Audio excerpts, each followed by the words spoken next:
Agradecemos a nombre del Comité de Seminarios de Investigación del Centro de Investigaciones en Óptica, el doctor Edgar Efraín Lozada Hernández haya aceptado la invitación. El día de hoy nos va a hablar sobre la inteligencia artificial en ciencias de la salud. Y voy a leer un poco la semblanza del doctor, cirujano general, maestro en investigación clínica, especialista en métodos estadísticos, doctorante en ciencias de datos, miembro del SNI nivel 1, investigador de tiempo completo del Hospital Regional de Alta Especialidad del Bajío y presidente del Comité Científico de la Asociación Mexicana de Hernias.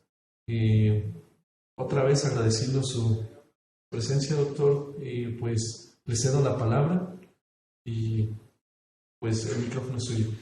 Gracias. Comparto pantalla.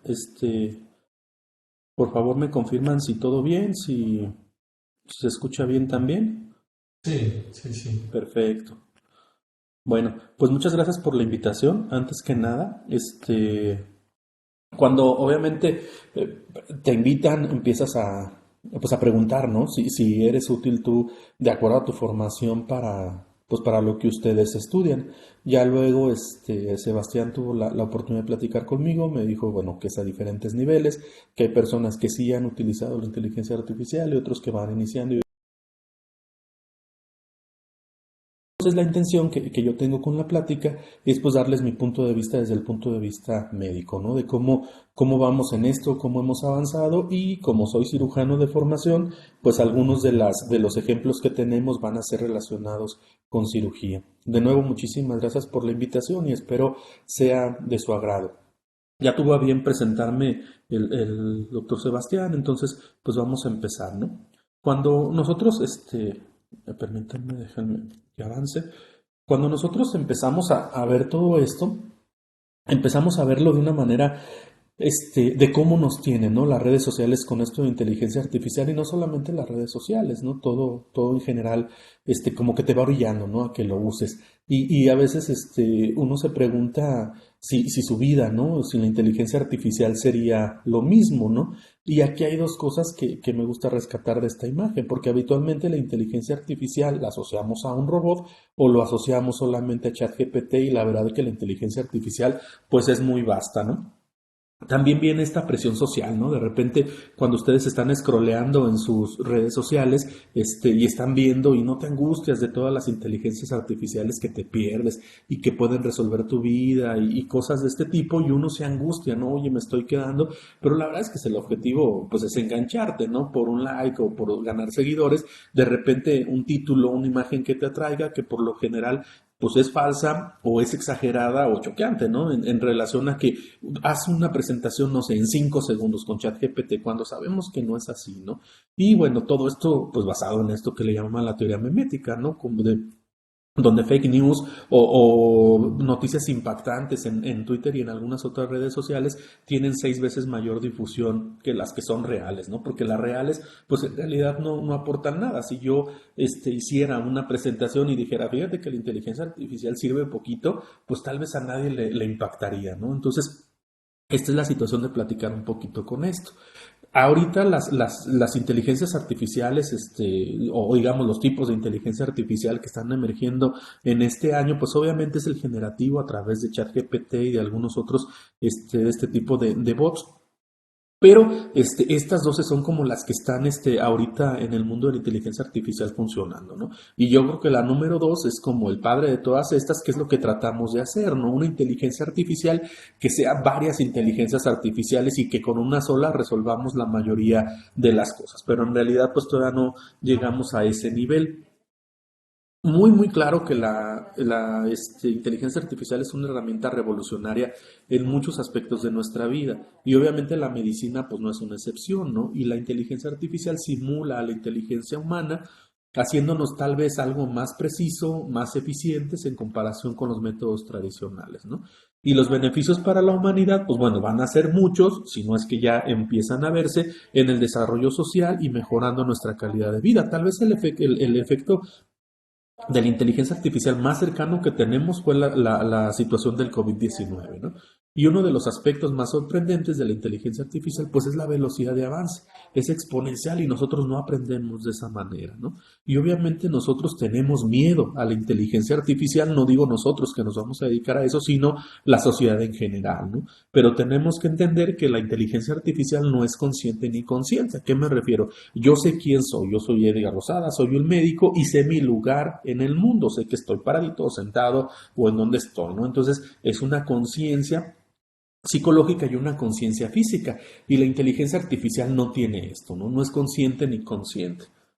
Entonces, a lo que estamos yendo es que esta inteligencia artificial sea más inversiva, más personalizada, obviamente pareciera lo contrario, pero también más social, pero más creativa, ¿no? En todo esto que le llamamos metaverso.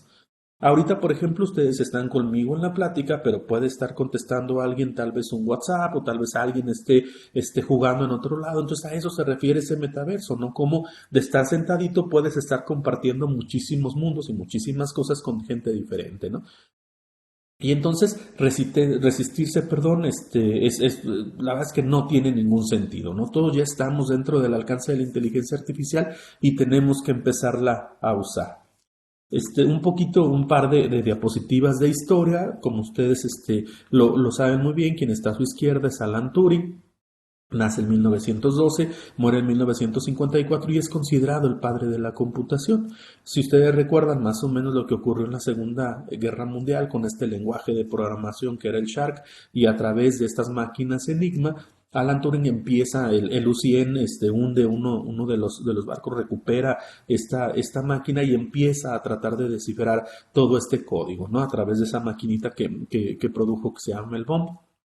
Entonces, aquí vemos, y me gusta esta parte, como a partir de la fuerza y de la inteligencia, se pudo sortear eso, ¿no? Quien ven ustedes a la derecha y arriba, pues es uno de los artífices, ¿no? De todo lo que ocurrió en el día D, ¿no? Se habla de que si ellos dos no hubieran participado, tal vez se hubiera alargado 4 a 6 años la guerra y no sabríamos cómo hubiera terminado, ¿no? Entonces vemos cómo de un lado y del otro, bueno, participaron en esta parte, ¿no?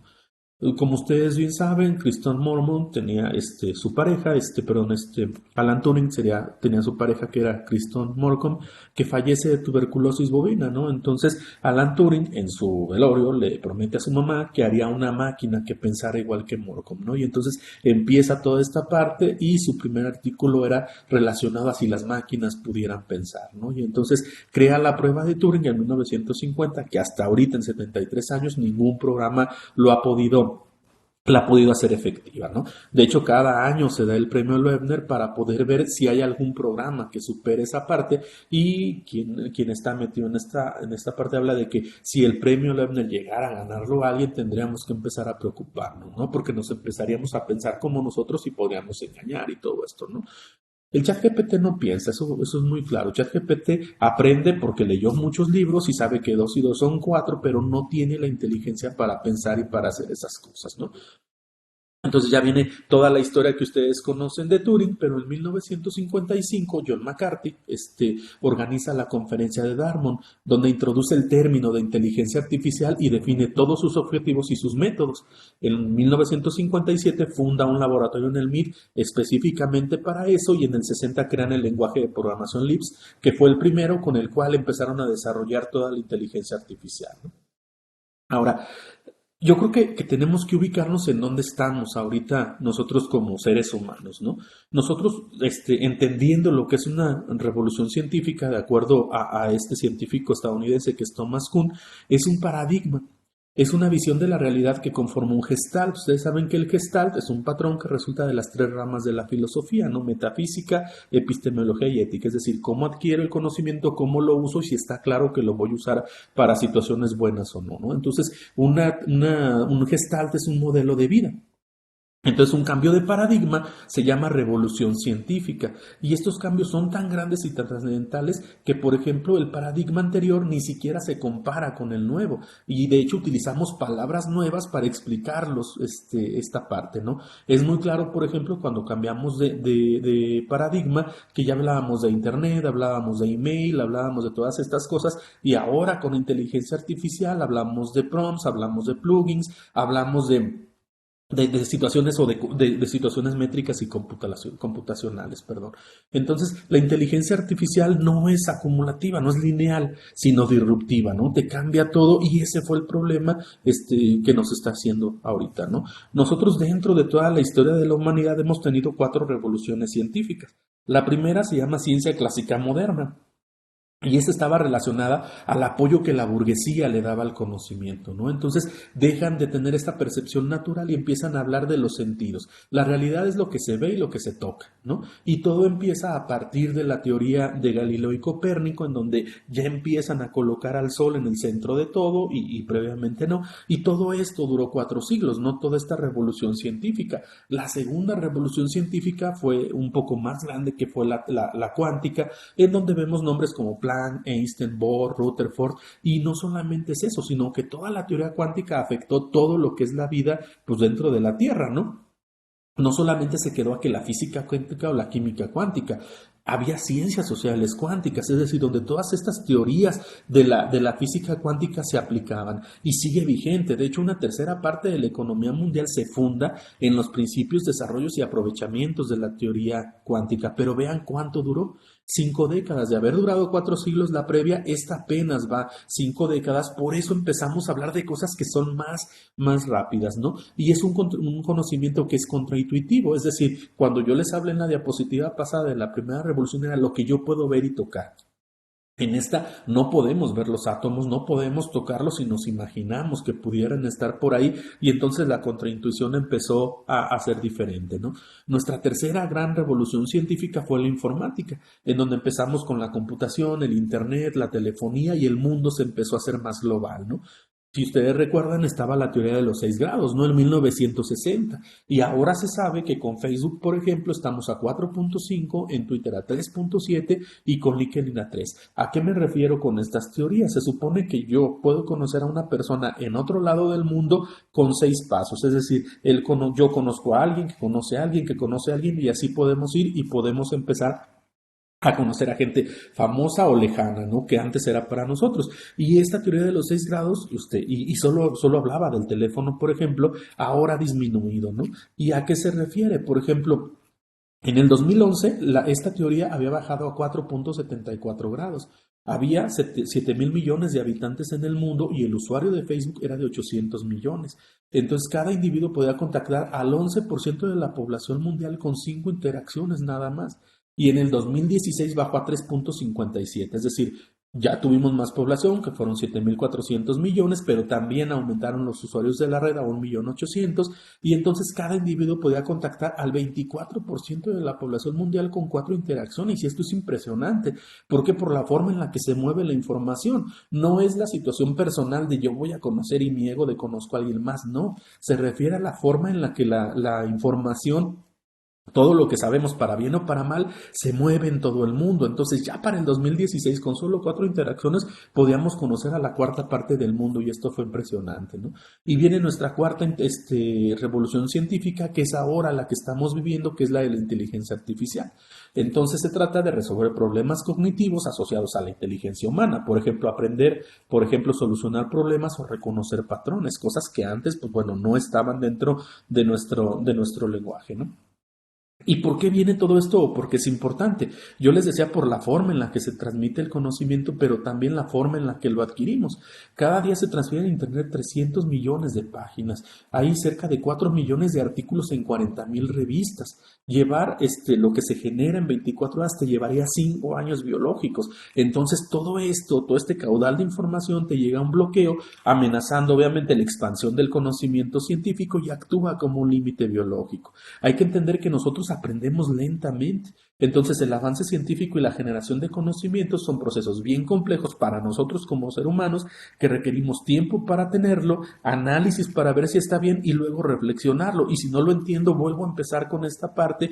Entonces, nuestro conocimiento o nuestra forma de adquirir conocimiento es muy lenta en comparación con la inteligencia artificial, y por eso sentimos que el mundo se mueve, ¿no? A una velocidad a la que no la podemos alcanzar. Nosotros como médicos, ¿de dónde obtenemos toda esta información? Pues obviamente de los archivos, de las imágenes médicas, y todo esto lo llevamos a un sistema binario pues para poderlo analizar, ¿no? Y entonces hace un poco tiempo empieza a aparecer este término del Big Data, ¿no? Que son grandes conjuntos de datos que se generan a partir de diversas fuentes a gran velocidad y que son diversos. ¿A qué me refiero? A que, bueno, las características del Big Data son 5. El volumen, por ejemplo. Ahorita la unidad menor del Big Data es el petabyte, que son 1024 terabytes, que son 1.000 millones de libros, para que se den una idea, ¿no? La velocidad es el ritmo a cómo lo hacemos, la variedad es que pueden ser estructurados y no estructurados, la velocidad y el valor, es decir, el valor depende de qué obtenemos nosotros de esos datos. Esta parte de variedad entre estructurados y no estructurados nos ha dado lugar a otros dos conocimientos, ¿no? Lo que es el Data Lake y el Data Warehouse, que son en el Data Lake solamente datos que están por ahí, tú te metes a pescar a ver qué hay. El Data Warehouse que ya están ordenados. De hecho, ahorita en este momento Google está gastando millonadas en hacer que este Data Lake se convierta en este Data Warehouse para que pueda ser utilizado de mejor manera, ¿no? Entonces, nosotros nos movemos en eso y esto ha hecho que los datos no los podamos manejar con los programas informáticos tradicionales y entonces cuando crecimos con SPS, con Stata y todo eso, pues ya tenemos que movernos a otro lado, ¿no? Esta imagen que les estoy mostrando es de Science, me parece que de hace un par de años, y quisiera enfocarlos un poquito y analizar un poquito la imagen porque la verdad es que fue impactante para todos nosotros como médicos. Si se fijan en la imagen, va un investigador joven entrando con un investigador grande o de edad. Y en sus manos el investigador grande lleva la significancia estadística. Es decir, todas esas pruebas estadísticas que nosotros hacíamos de chi cuadrada, t de student y todo eso, pues pareciera ser que ya no sirven. Y no solamente no sirven, porque si se fijan, es muy claro aquí, por ejemplo, que lo lleva a una parte donde hay una araña, ¿no? O sea, significa, déjenme, listo. Entonces lo lleva donde está una arañita, y pues, que significa que está vieja, pero no solamente es vieja. Lo lleva al lugar donde están también las teorías erróneas, porque si vemos aquí, está, por ejemplo, la teoría de los 4 humores, la teoría de los 4 elementos, el flogistos y todo eso. Entonces, ese fue el impacto que tuvo esta imagen en nosotros y dándonos a entender hacia dónde estamos, ¿no? Entonces, los científicos viejitos que usaban IBM y Stata tuvieron que empezar a migrar y empezamos a aprender Python y R, ¿no? Si ustedes no han empezado y me dijeran, bueno, ¿qué es lo que puedo aprender? Pues bueno, hasta el bicho lo sabe, ¿no? Habrá que aprender Python. Y entonces tenemos que movernos en esta parte, ¿no? En ser estadísticos o ser científicos de datos. La combinación se antoja difícil porque sí son cosas muy diferentes, pero bueno, habrá quien lo pueda desarrollar, ¿no? Entonces nosotros en medicina tenemos una situación ahorita de difícil porque pues tenemos que saber de economía y de contabilidad. Tenemos que ser community manager para vendernos y que los pacientes vayan con nosotros. Tenemos que saber de leyes porque cada vez es más frecuente que nos estén demandando de ética, de programación, de estadística, en fin. Supongo o quiero suponer que ustedes en su carrera tendrán una situación similar que nosotros en medicina, ¿no? Y entonces tendremos que empezar a aprender medicina pues desde estas edades, ¿no? Porque si no, no nos va a alcanzar la vida, ¿no? Y de repente nosotros decimos, ¿no? Pero querías ser doctor. Obviamente que todo esto nos lleva a una nueva forma de hacer ciencia. Entonces tenemos que trabajar en equipo y capacitarnos, ¿no? ¿En qué? En todo esto de la inteligencia artificial. Vean, por ejemplo, este artículo es de este año, sale en una revista que es de las top de cirugía con un factor de impacto de 3.8 y vean de repente las cosas tan básicas en las que se equivocan, ¿no? Dicen Machine Learning versus regresión logística. Nosotros sabemos que la regresión logística es parte del Machine Learning. Obviamente, la mayoría de los nuevos modelos se comparan con regresión logística dejándolo como un estándar, ¿no? Pero en realidad, la regresión logística es parte del Machine Learning y luego nos dice que para predecir las complicaciones después de una pancreatectomía y sabemos que esto no predice, esto clasifica, ¿no? Va hacia un lado, va hacia otro y nada más. Entonces son como que errores muy básicos por lo que nosotros como médicos tenemos que empezar a capacitarnos. Yo creo que el primer paso disruptivo que nosotros tuvimos como especialistas, y ustedes también, que tal vez ya no se acuerden, fue la computadora personal. Cuando llega la computadora personal empezamos a hacer cosas que fueron muy diferentes y ahora lo hacemos con lo que es la inteligencia artificial y sobre todo con estas partes que nos permiten automatizar tareas y procesos, ¿no? Entonces, debemos de empezar a capacitarnos en este sentido. La inteligencia artificial no es nueva. Habitualmente lo que ustedes ven ya lo tuvo el ejército de Estados Unidos o de algún otro país previamente. Por ejemplo, el ChatGPT que nosotros tenemos pues viene de un programa que se llamaba ELISA en los 60, ¿no? Que era un test psicológico o un bot psicológico. Y esto vino a partir de una historia por ahí chistosa o no, de un programador peleándose con un psicólogo, ¿no? En donde le decía que un programa podría hacer su trabajo y se lo demuestra haciendo ELISA, ¿no? Y de ahí viene Parry, luego después vienen los personales como Alexa, hasta llegar el 2020 con ChatGPT, ¿no? ChatGPT ha avanzado mucho.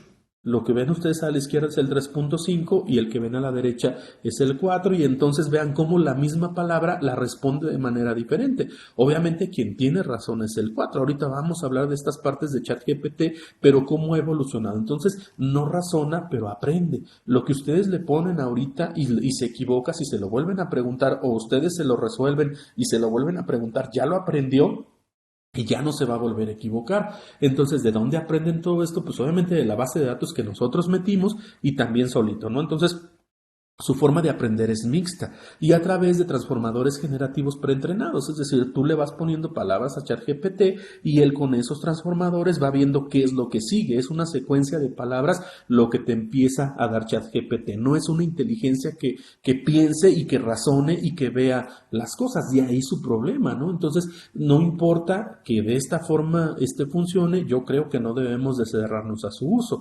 ¿Por qué? Porque supera en velocidad, exhaustividad y calidad la búsqueda bibliográfica. Si ustedes ponen ahorita algo, cualquier tema, se lo resuelve en, no sé, en 30 segundos, 40 segundos, ¿no? Mientras que ustedes, como seres humanos, tendrán que entrar a Google, buscar los artículos, leerlos y después hacer un resumen que nos llevaría tal vez una semana o tal vez un mes, dependiendo de lo amplio que esté, ¿no? Entonces, el aspecto más difícil y lento de la investigación es resumir y presentar resultados relevantes de un manuscrito, y esto nos los facilita ChatGPT, ¿no? O algunas otras, ¿no? Entonces, perfeccionar la habilidad de transformar o de transmitir, perdón, la información por escrito, es importantísimo en la escritura médica y científica, partiendo de los que los cirujanos debemos tener una mayor productividad académica y esto hace que nos centremos mejor en nuestro trabajo, es decir, que no perdamos el tiempo haciendo tantas cosas, dictando, no sé, algún procedimiento quirúrgico y todo eso nos permite que nos enfoquemos más en la cirugía en lugar de estar perdiendo el tiempo en tanto papeleo, ¿no? Ahora mismo, si ahorita me dijeran, oye, ¿y la inteligencia artificial cómo está participando en la investigación en cirugía? Yo creo que esta es de las imágenes que más lo pueden plantear, ¿no? En azul vemos lo que actualmente sirve y en el otro color lo que pudiera ser en algún futuro. Tal vez en algún futuro ya empiece a cuestionar sin necesidad de que nosotros lo hagamos, cree hipótesis y diseñe estudios, ¿no?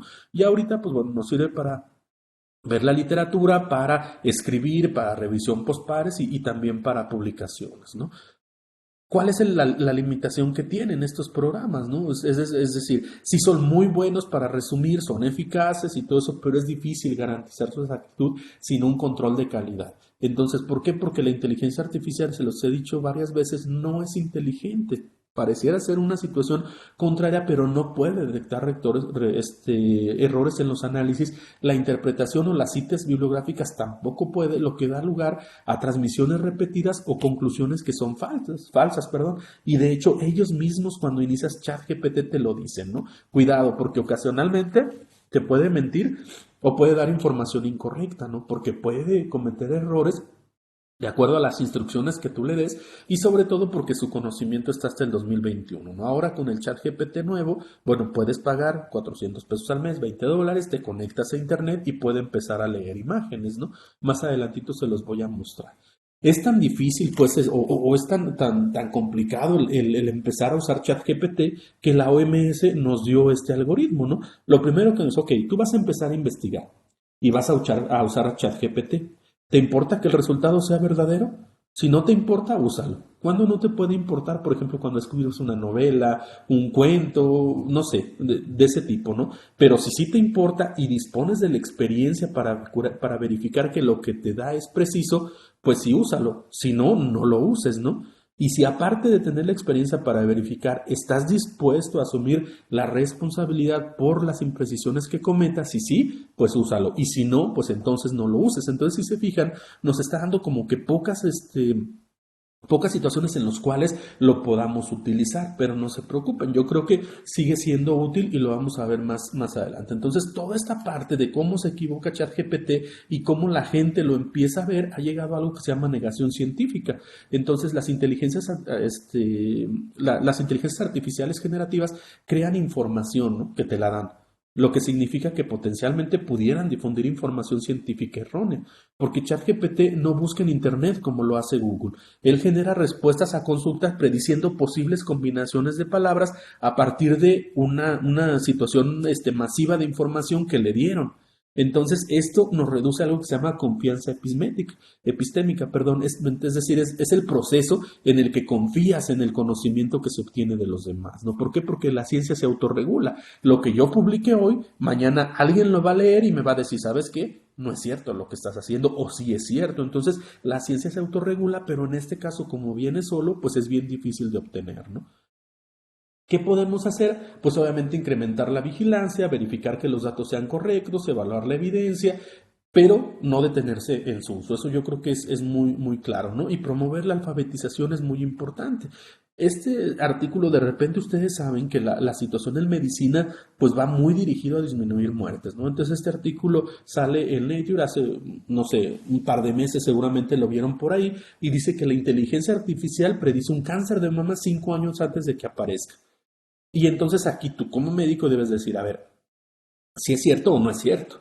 Porque eso que están señalando ahí es una lesión premaligna que obviamente si yo le dejo la historia natural, pues va a avanzar 5 años. No quiere decir que la inteligencia artificial haya viajado y haya dicho, lo va a hacer, no, sino que vio una imagen que es premaligna y que si no atiendes en 5 años lo podrá hacer. Entonces, esto de que predice 5 años un cáncer de mama, pues bueno, la verificación de los datos siempre tener una lectura lateral, ¿no? A ver qué es lo que me está diciendo y sobre todo las métricas, porque aquí no te mencionan, por ejemplo, que la sensibilidad para poderlo hacer fue del 60% y que prácticamente es un volado, ¿no? Entonces son cosas que nosotros cuando veamos esto tenemos que empezar a poderlo medir, ¿no? Y nos va a plantear obviamente cosas que van a ser muy importantes. Por ejemplo, en este artículo evaluaban si la inteligencia artificial debería de ser considerada un coautor, ¿no? Y aquí viene toda pues una revisión del papel de la inteligencia artificial en esto que tal vez luego si pudieran verlo valdría la pena, ¿no? Entonces, ¿cómo trabaja? Se supone que son máquinas o programas que actúan de forma que parecen ser inteligentes. Entonces, es una tecnología que modela el comportamiento humano, el algoritmo que pueden realizar tareas humanas, perdón.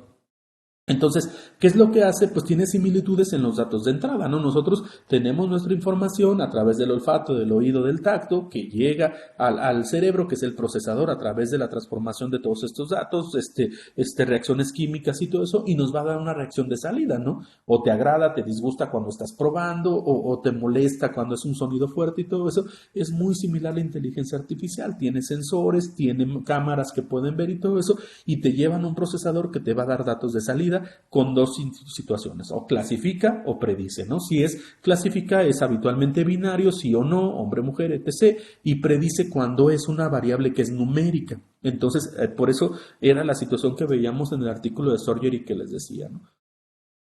Entonces, ahorita la inteligencia artificial tiene muchísimas partes y una parte esencial de la inteligencia artificial es el aprendizaje profundo o el machine learning o el aprendizaje de máquina, dependiendo de donde ustedes quieran verlo y la traducción que más les acomode. Pero ahorita estas 10 formas de hacer aprendizaje profundo son lo que están en boga en el mundo, ¿no? Y la regresión es parte de eso, lineal o logística, ¿no? Pero también están los árboles de decisiones que nos llevan a la mayoría de esto. Ahorita XGBoost pareciera ser que es lo que mejor funciona. ¿Y por qué funciona o por qué decimos que funciona mejor? Obviamente, las redes neuronales tienen un mayor poder de poder trabajar, predecir o clasificar, pero su interpretación es muy pobre. Y la regresión tiene una muy buena interpretación, pero su poder de predecir o de clasificar es muy bajo. Entonces, quien está en medio parecieran ser todas estas cosas de árboles de decisiones, como XGBoost y todo esto, y estamos moviéndonos. Entonces, nosotros para escoger un tipo de observación de este tipo, tendríamos que ver qué tan bueno es interpretando y qué tan bueno es prediciendo o clasificando, ¿no? Es como la teoría perdóname, de la aguja, ¿no? Y en el pajar, ¿no?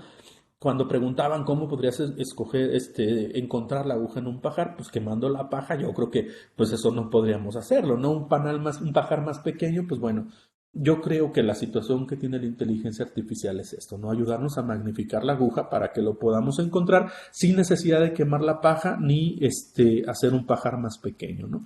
Haciendo una analogía con esto, ¿no? Entonces, tenemos un dato de entrada que llega a una inteligencia artificial que hasta hace poco tiempo era una caja negra, nos da un algoritmo y nos va a dar una salida, ¿no?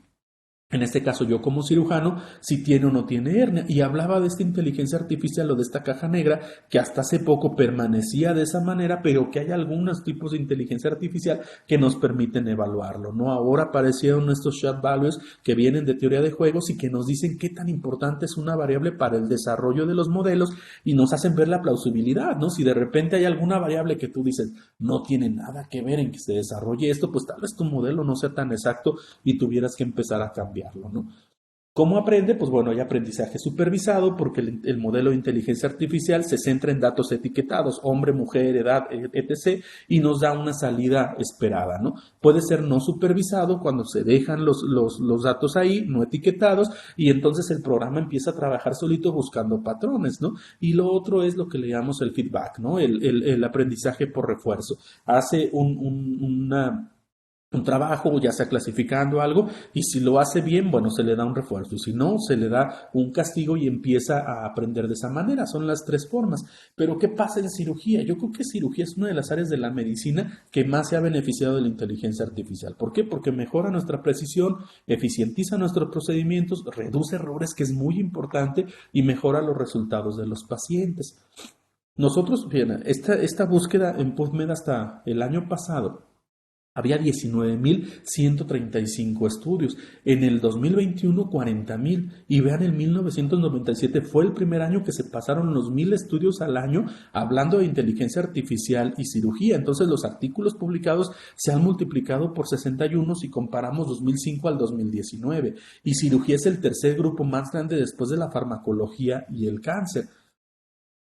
La robótica quirúrgica es una de las aplicaciones pues, más prometedoras que tenemos nosotros dentro de la inteligencia artificial, pero todavía no llega. O sea, el robot no opera solo, operamos nosotros, lo hacemos a distancia, movemos pinzas y todo eso, pero no hay un robot que ahorita opere solito. No sé si vaya para allá el futuro, ¿no? La realidad aumentada. De repente, si estoy operando y puedo ver una tomografía, me hace reconstrucciones y puedo mover sin tocar, por ejemplo, un hígado y todo eso, pues obviamente que esto va a hacer que sea más precisa nuestra visión y que nuestro trabajo sea mejor y nuestros resultados también. La simulación en cirugía es muy importante. Los pilotos, por ejemplo, cuando están enseñándose a pilotar, pues obviamente que tienen simulación, ¿no? Y lo hacen de esa manera. Nosotros en cirugía empezamos a hacer todo esto, ¿no? Entonces tenemos simuladores en donde podemos hacer cirugías y ya no aprendemos en la mesa de operar, sino que aprendemos afuera, ¿no? Y esto, pues obviamente que tiene que ver en la mejora del paciente. Yo creo que esta es la parte fundamental, o en la que nos estamos basando todos, que es el diagnóstico asistido por inteligencia artificial, ya que nos puede ayudar en el proceso diagnóstico. Entonces, los sistemas diagnósticos pues han ayudado y nos han dado información valiosa. Esta parte lo escribí yo en el 2018 y hablábamos de esto de la investigación en cirugía. No sé si ustedes sepan, pero a nivel mundial 4.2 millones de personas mueren cada año durante o después de una cirugía. Entonces, la cirugía representa, o la mortalidad representa 7.7% de todos los eventos quirúrgicos. Y la mitad de estas muertes ocurren en países en desarrollo como el de nosotros. Entonces, la práctica de la cirugía y el error médico es la tercera causa de muerte a nivel mundial, hablando de cirugía, de medicina, perdón, después del infarto y el EBC. Entonces, así estamos, ¿no? En este nivel. Entonces, claro que algo que nos ayude a hacer un mejor diagnóstico y tratar mejor a los pacientes es fundamental en nuestro campo, ¿no? Dándoles un ejemplo, ahorita, por ejemplo, yo soy cirujano y mi área de especialidad son las hernias. Hasta ahorita tenemos 21 artículos relacionados con la cirugía de hernia, ¿no? 7 en hernia inguinal, 6 en hernia de pared y todo esto, no me voy a ir más allá porque, bueno, son situaciones que tal vez no me entiendan tanto, pero bueno, están divididos así, ¿no? Y entonces empezamos a ver las bases fundamentales, ¿no? Por ejemplo, redes neuronales convolucionales para ver los vasos deferentes, ¿no? Para ver cómo se están comportando los pacientes, para ver si se va a infectar, si va a tener algún problema quirúrgico y cosas de ese tipo que son la parte esencial de la cirugía en cuanto a las complicaciones, ¿no? A través de tomografía o a partir de las cámaras que tenemos para operar, ¿no? Entonces empieza a ser muy, muy importante la forma en la que se desarrolla, pero nosotros digamos que tenemos un falso optimismo, ¿no? Con respecto al rendimiento de estos algoritmos. Primero porque son sobre temas de interés, pero su calidad es baja. La minoría de los estudios evalúan algoritmos de manera prospectiva. La metodología de estudio es muy variable también y hay estándares incompletos. De ahí que el 72% de los artículos de inteligencia artificial en medicina tienen un alto riesgo de sesgo. Por eso, hace un par de años empezó a formarse este statement, que es el tripod, que es una forma de transparentar todos estos estudios y es como un tipo checklist que me dice, ok, vas a hablarme de inteligencia artificial, tu material de alimentos tiene que llevar estos 10 pasos, si no, no me digas nada. Y entonces quienes escribimos acerca de inteligencia artificial tenemos que cumplir al 100% este checklist para de alguna manera dar la situación de calidad. Este estudio se los enseñé al principio que hablaba de esta parte, ¿no? El Machine Learning versus la regresión logística, pero vean, por ejemplo, lo que ellos consideran Machine Learning, el área bajo la curva de apenas un 74%, ¿no? Y el modelo de regresión logística del 73%. Y cuando ven y evalúan el área bajo la curva, nada más en una complicación que es la obstrucción de vaciamiento gástrico, es del 60%. En este nivel estamos en medicina. Por eso era lo importante poder platicar esta parte con ustedes. Vean hacia dónde vamos. Nuestras sensibilidades y especificidades son bajas. Y aparte nosotros como médicos vemos resultados epidemiológicos, pero las métricas informantes, el recall, no sé, el F1, cosas de ese tipo, la precisión no la sabemos evaluar. Y entonces eso llega a un problema en el cual estamos hablando de cosas tal vez similares o diferentes y entonces nos metemos en estos problemas, ¿no? Pero yo creo que la inteligencia artificial de alguna manera ha tenido una utilidad demostrada. Yo les hablaba del COVID-19, ¿por qué? Porque hicieron un análisis de datos genómicos del virus, porque siguieron la evolución de la pandemia, porque asistieron a médicos en situaciones difíciles por chatbots. Ustedes no estuvieron en hospitales, pero yo les puedo decir que era muy, muy impresionante cómo, por ejemplo, la cantidad de muertes que había. Y no podías tú entrar a reanimar pacientes y en general lo que hacías era a través de un teléfono, de una cámara, hablar con el paciente, preguntarle cómo se siente y hacer modificaciones en su tratamiento a veces sin tocarlo, por el riesgo que implicaba, sobre todo en la primera fase de la pandemia, ¿no? Entonces aceleró la investigación científica para el desarrollo de vacunas y yo creo que es lo que hizo que de alguna manera la pandemia se estabilizara. No ha acabado, pero ya se estabilizó, ¿no? Entonces ha demostrado que es muy útil, ¿no? Pero que es importante, pues saber el origen de los datos, qué tan ciertos son los datos, porque el 80% de la investigación se gasta en ello. Y hay que preguntarnos si colaboramos nosotros como médicos en el desarrollo de todo esto, porque entonces tal vez mejoraría un poco, ¿no? Y digo tal vez porque, bueno, obviamente que depende de muchas cosas, ¿no?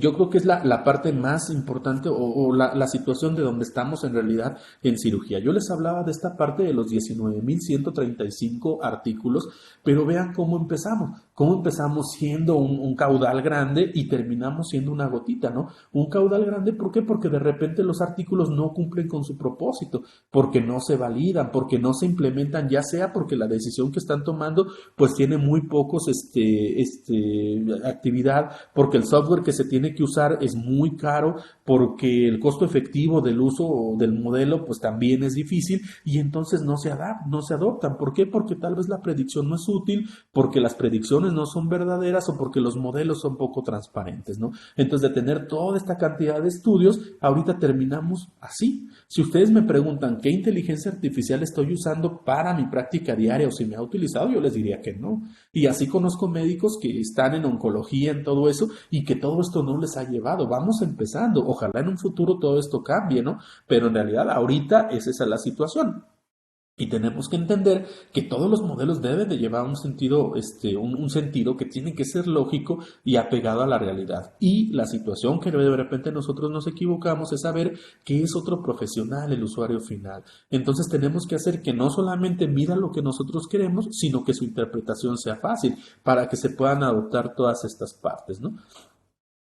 Una aplicación práctica que nosotros hicimos con Sebastián, el área de la salud, como ya les dije, es uno de los más afectados por las implementaciones del aprendizaje automático. Entonces empezamos a hacer estos estudios y veíamos que, bueno, los diagnósticos erróneos pueden cambiar la vida de las personas. Entonces, ¿qué pasaría si los algoritmos nos ayudaran a reducir todo esto, ¿no? Nosotros, para poder, cuando operamos a un paciente, tienen la posibilidad de desarrollar una hernia en el sitio donde los operamos. Obviamente que han aparecido escalas para predecir si el paciente va a hacer una hernia o no. ¿Por qué? Porque si tiene un riesgo alto de hacer una hernia, podemos colocar una malla o modificar la técnica de cierre, y si lo tiene bajito, cerramos como habitualmente lo hacemos, ¿no? Hay 8 escalas publicadas para esto, y después de 52.700 pacientes, sabíamos que si operas a un paciente de urgencia, si ya se había operado previamente, si su índice de masa corporal de 25 o más, o si se infectaba la herida, pues el paciente tenía alto riesgo de tener una hernia. ¿Cuál era el problema de estos estudios? Que utilizaban la regresión logística múltiple, que aunque es clásica y tiene su poder, pues obviamente se supone que las nuevas técnicas de inteligencia artificial predicen mejor, ¿no? Entonces, eso fue más o menos lo que nosotros hacíamos. El objetivo era desarrollar un modelo confiable para predecir el desarrollo de hernia incisional y desarrollar una app que pudieran usar los cirujanos, ¿no? Lo inscribimos en el Clinical Trials, en la Secretaría de Salud de Estados Unidos, y incluimos una cohorte prospectiva de pacientes mayores de 18 años y que tuvieran 24 meses de seguimiento, porque es cuando se desarrolla la hernia, ¿no? Y esto fue lo fundamental en donde nosotros como médicos participamos. De estas 8 escalas que yo les había mostrado, hay 178 variables. Cuando incluimos las duplicadas y analizamos las incluidas en las escalas, nos quedaron 37. Es decir, edad y edad, ¿no? Pues bueno, entonces si en las 8 escalas estaba una, pues ya no eran 8, ya era una variable, ¿no? Y la otra, las que estaban repetidas, por ejemplo, fuma o fuma actualmente o fumó, entonces pues eso obviamente también entra de una sola, ¿no? Entonces, cuando descartamos después 2 o más que en algunas de las escalas no tuvieran, perdón, una variable que en 2 o más de las escalas no tuviera significancia estadística, nos quedaron 14 variables predictoras y una de resultado, ¿no? Y esto lo empezamos a hacer. Me voy a ir un poquito más rápido. El tamaño de muestra lo calculamos, vimos todo esto, fueron 789 pacientes, de los cuales 161 hicieron hernia, y tuvimos todas estas variables para poder desarrollar nuestro modelo, ¿no? Empezamos a trabajar con él. Lo importante de la infección de la herida que nosotros vemos aquí es que nosotros lo hicimos retrospectivo, entonces sabíamos quiénes se habían infectado. Pero insisto, es la habilidad del médico para poder ver hacia adelante. Es decir, a mí no me sirve quién se infectó, me sirve quién se va a infectar. Entonces decidimos colocar un calculador de riesgo de infección de la herida, que es del Colegio Americano de Cirujanos. Tú pones las características del paciente y te da un resultado, ¿no? Te dice la posibilidad de que se infecte está así. Entonces, en nuestro modelo quitamos eso de se infectó o no y lo cambiamos por la posibilidad de que se infecte o no. Entonces, una variable dicotómica la convertimos en una numérica y empezamos a ver todo esto, ¿no? El riesgo de infección, la cirugía previa, el índice de masa corporal, la edad, el que tuviera cirugía de colon o que fuera de urgencia, pues bueno, predecía de cierta manera, ¿no? Entonces nuestro modelo tuvo una accuracy del 97, un recall del 89 y una especificidad alta, ¿no? Con un área bajo la curva del 94-97%. Y comparado con las escalas que ya se habían publicado, pues bueno, algunas estaban en el 91, pero el de nosotros estaba en un 97%. Haciendo estadística bayesiana, es decir, yo tengo una prevalencia que fue la que sacamos de nuestros pacientes del 20.4. Si mi prueba es positiva, lo ideal sería que subiera al 100, es decir, que siempre le atinara, y que si no es, se fuera al 0, es decir, que si no tiene, pues no esté la prueba positiva, ¿no? Obviamente no hay una prueba estadística así o un método diagnóstico que tenga estas características, pero con nosotros cuando tuvimos esta prevalencia a priori, en la regresión logística nos veía a un 48%, en el árbol de decisiones más o menos un 70%, pero en XGBoost a un 84%. Y eso es muy bueno. ¿Por qué? Porque estamos en un umbral de tratamiento. Arriba del 80% los médicos a ciegas tratamos. ¿Por qué? Porque la posibilidad de equivocarnos es muy baja, ¿no? Empezamos a hacer esto, obviamente ahí ayudándonos con Sebastián, empezamos a hacer que todo este modelo se montara en una app para que los médicos pudieran utilizarla, te logueas y tiene tres fases, ¿no? La primera en donde calculas el índice de masa corporal, lo segundo en donde calculas el riesgo de infección, como ya se los dije con el ACS, y el tercero es donde llenas todas las variables y te da la posibilidad de que el paciente tenga o no una hernia. Aquí ya calculó el índice de masa corporal, de aquí nos vamos a un link en donde nos predice el riesgo de infección de sitio quirúrgico, lo apretamos ahí, por obviedad de tiempo no lo voy a hacer, pero bueno, supongamos que nos da un 8.9. Lo ponemos y luego ya después estimamos el riesgo. Entonces nos dice el riesgo es de 8.9 y empezamos a llenar todas las otras variables, su género, su edad. No cambié tanto pues para podernos ir rápido. Y vean cómo aquí ya nos puso el índice de masa corporal de manera automática y el riesgo de infección, y entonces después computamos el riesgo de que tenga una hernia, ¿no? Obviamente aquí dejamos todo, pusimos un paciente muy grave, y entonces cuando lo computamos nos dice tu paciente tiene un 98% de hacer, un 70%, perdón, de riesgo de hacer hernia. Entonces decimos, ¿sabes qué? Si es mayor al 15, es un riesgo alto, tengo que hacer algo, ¿no? Para que mi paciente no lo tenga. Y es en esta parte donde entramos nosotros, ¿no? Ya casi como conclusiones, ¿cuál es el futuro de la inteligencia artificial? Lo primero es que estamos en una singularidad. ¿A qué se refiere? Que la innovación tecnológica es tan grande y tan exponencial que no hay forma de que la mente humana prediga el futuro de esto. Pero somos muy afortunados de vivir en este tiempo, en el que la esencia humana está cambiando. Somos una mejor versión de la humanidad de la de hace 100 años, ¿no? Y no estoy hablando de la cuestión ética o religiosa. Entonces podrás aceptarla o negarla, pero tendrás que entrar, ¿no? La inteligencia artificial general es lo que viene, a lo que aspiramos, ¿no? Tenemos una inteligencia artificial que haga todo y no tener inteligencias artificiales separadas. No lo sé si llegará a existir, ¿no? Las ventajas, pues obviamente que te personaliza tu aprendizaje, que te simula en la clínica, que te ayuda para tutorías y que tiene una evaluación continua. ¿Cuáles son los problemas que tenemos que resolver? Su precisión y su validez, su responsabilidad y la ética y la privacidad y la seguridad de los datos, ¿no? Si nosotros partimos de una visión fatalista, tenemos tres caminos para la inteligencia artificial: que nos mate, que nos peleemos y no sabemos cómo nos vaya, o que se sintetice con el humano, y que yo creo que va para allá. Es decir, ahorita nadie puede que dejar su teléfono celular. Es más, salen sin él y se regresan por él, ¿no? Porque ya no podemos vivir sin el teléfono. Entonces es una síntesis que yo creo que estamos hacia allá, ¿no? A quien ven ustedes ahí saludando a Sam Altman, el CEO de OpenAI, y supuestamente dicen las malas lenguas que lleva esa mochila azul, ¿no? De hecho, así se conoce, y pareciera ser, o dicen que ahí tiene el plan B, ¿no? El botón de emergencia para apagar la inteligencia artificial en el momento en que tuviéramos algún problema. Y es que sí hay preocupación, ¿no? Se reunieron 2000 científicos junto con Elon Musk por ahí y empezaban a ver qué vamos a hacer con la inteligencia artificial. Ya la inteligencia artificial es tan compleja que hay pequeñas inteligencias artificiales que manejan inteligencias artificiales más grandes. Ya el humano ya no es capaz de manejar estas cosas, y entonces aquí el problema es que cuenta la moral empresarial. La moral empresarial es: a mí dame, prodúceme dinero y no me importa cómo venga, ¿no? Entonces ellos platican y dicen, bueno, vamos a detener 6 meses la investigación de la inteligencia artificial.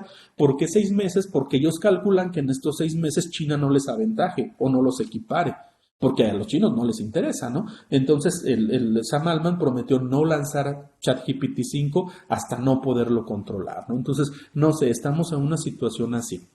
La inteligencia artificial seguramente no te quitará tu trabajo si tiene que ver con situaciones de cerebro, ¿no? De pensar o de habilidad. Pero tu trabajo lo va a hacer otro profesional que use la inteligencia artificial. Entonces tienes que usarlo. ¿Para qué te sirve? Para analizar videos, leer PDFs, ahorita que ustedes son estudiantes, explicar conceptos complejos, hacer presentaciones, el análisis estadístico, crear imágenes, aprender idiomas e incluso aprender programación, ¿no?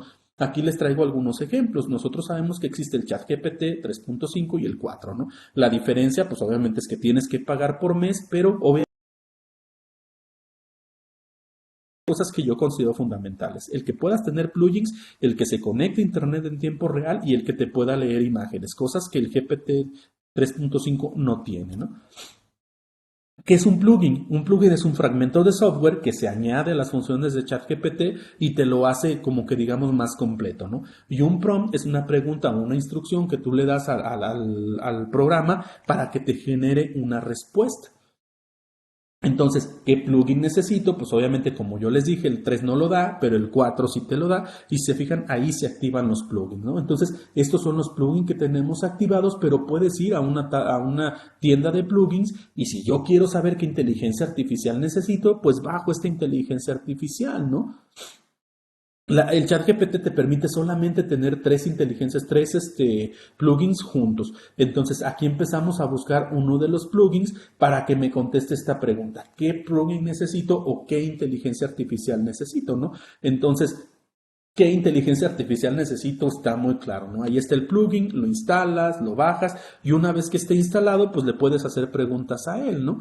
Ya está instaladito, obviamente como les dije, son tres, tengo que desactivar uno y activar de aquí, ¿no? Entonces ya le empiezo a preguntar yo aquí, oye, quiero convertir texto a video, ¿qué inteligencia artificial me recomiendas? Y no solamente eso, le pueden decir que sea gratis o que tenga tales características y todo eso, y se los empieza a buscar y les da una lista de todas las inteligencias artificiales que pueden convertir el texto a video. Entonces, por eso es importante que ustedes empiecen a manejar toda esta parte para que se empapen de qué es lo que está haciendo. Obviamente tarda un poquito, no es así de que en segundos les dé la respuesta, pero aquí les va a generar todas las respuestas de inteligencias artificiales que te ayudan a generar texto a video, ¿no?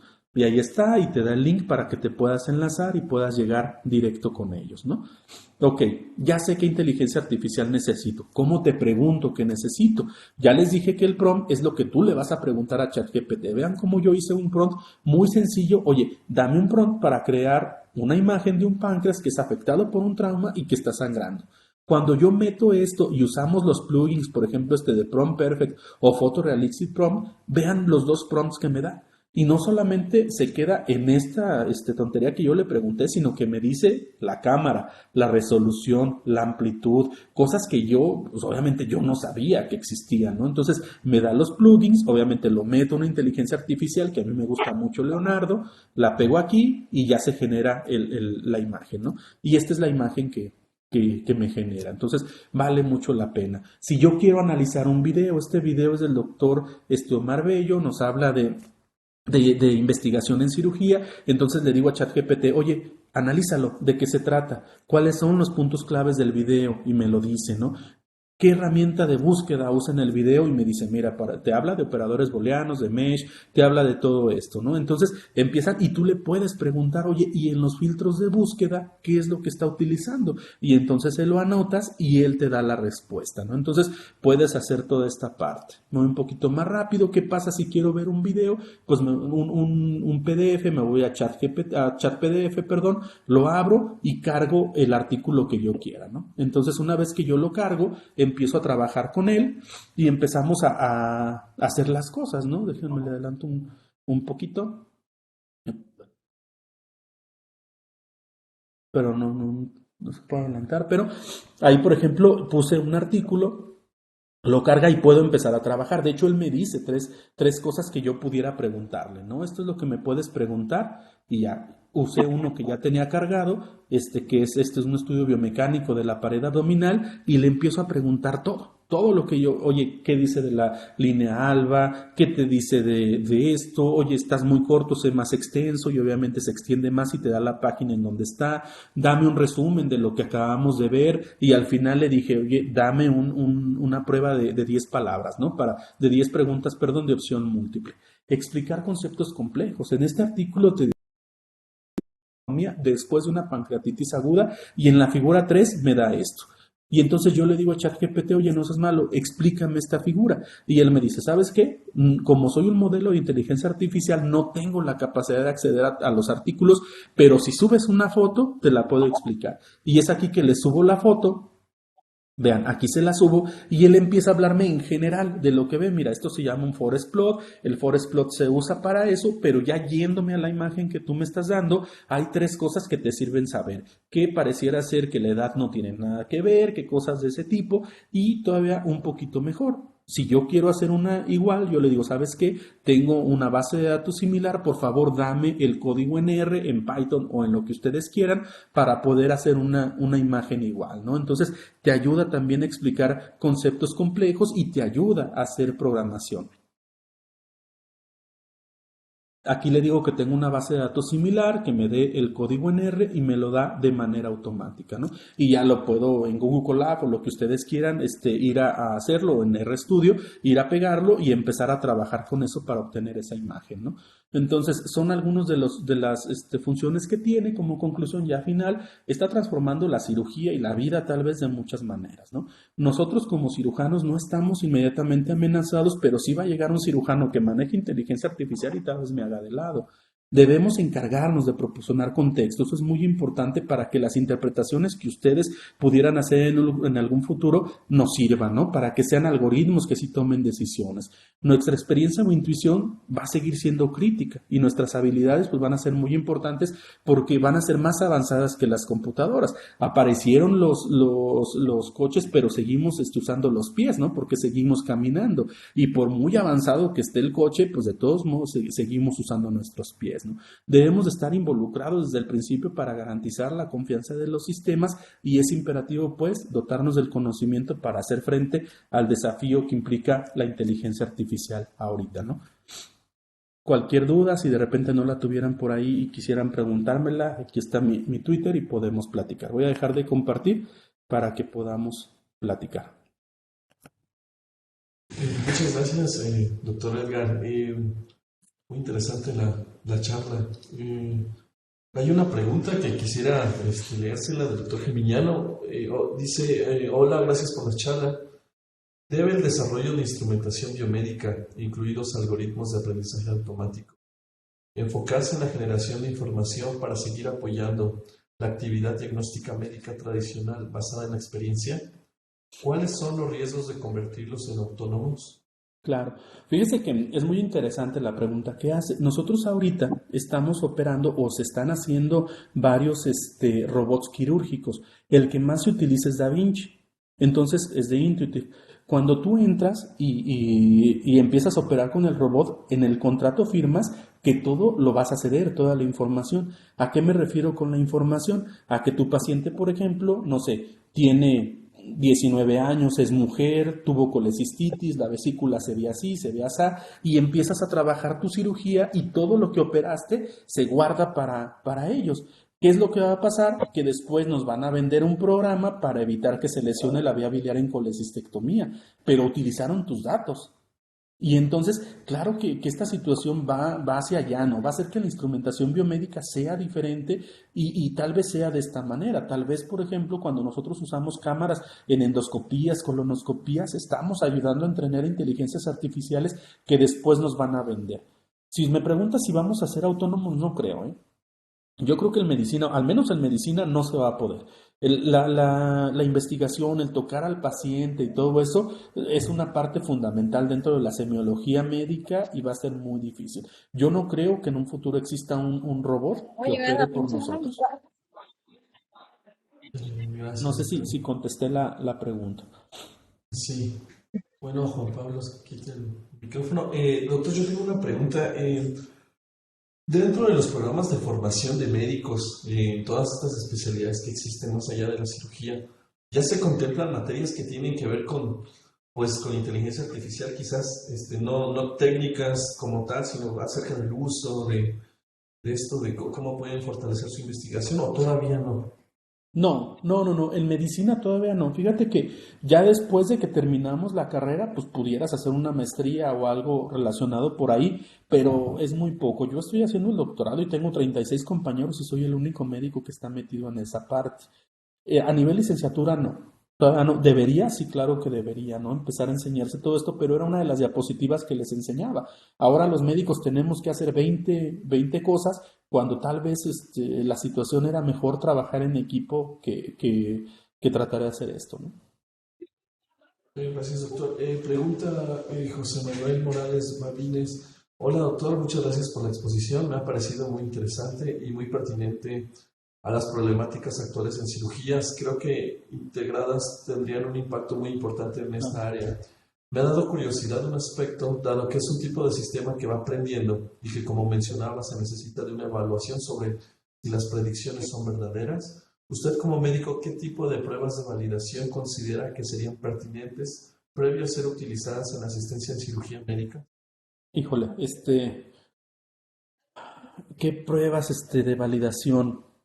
Pues es que a lo que yo mencionaba, que no tenían una validación externa, es que la mayoría de los estudios son retrospectivos y eran sobre cohortes en donde solamente se hacía una validación interna, pero ya hacia afuera no se hacía la validez externa, es decir, no tomabas otro grupo de pacientes con características similares para hacer una validación externa del modelo. A eso me refería con las validaciones.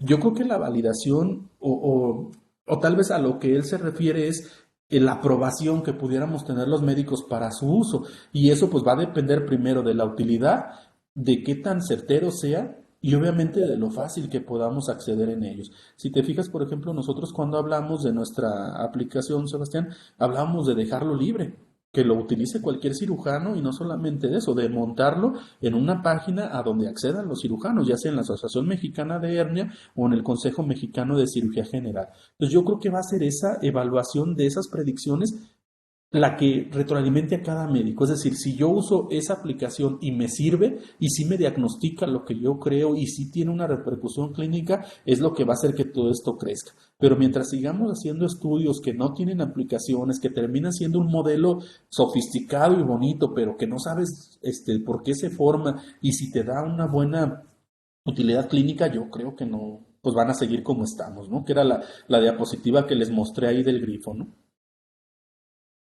Ok, doctor, muy interesante, si es verdad. Tengo una pregunta. ¿Existe aquí en México un organismo que se encargue de regular este tipo de aplicaciones? ¿O cómo se hace si uno quisiera, pues, hacer tecnología, digamos, basada en IA?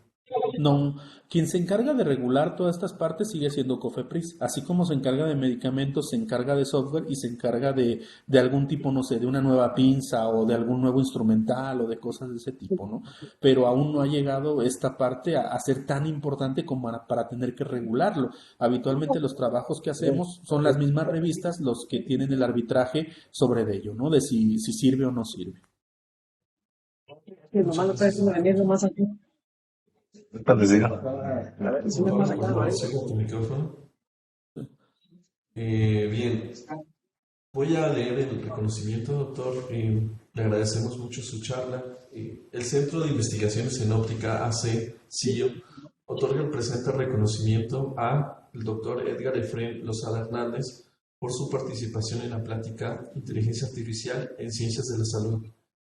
Firma el doctor Alejandro Martínez Ríos, director de investigación. Le haremos llegar este documento en breve. Y bueno, nuevamente muchas gracias. La verdad es que fue muy ilustrativo. Es sobre todo un punto de vista pues distinto o desde otro origen, digamos, del origen médico. Entonces, agradecemos su asistencia y pues espero que lo volvamos a ver en futuras presentaciones. Muchas gracias, doctor. Sí, muchísimas gracias, Sebastián. Y nada más hacerles la invitación. Bueno, aquí está el hospital, aquí tenemos pacientes y podemos hacer cosas para lo que ustedes requieran. Si alguien ahorita como estudiante o en algún futuro cercano tiene presente su tesis y quisieran hacer algo de medicina, pues acérquense con nosotros, ya con Sebastián o conmigo, y podemos ver desde el punto de vista médico qué podemos hacer. Un fuerte abrazo y gracias a todos. Igual, hasta luego, nos vemos la Hasta siguiente luego, semana. Sebastián. Bye. Hasta luego a todos. Gracias.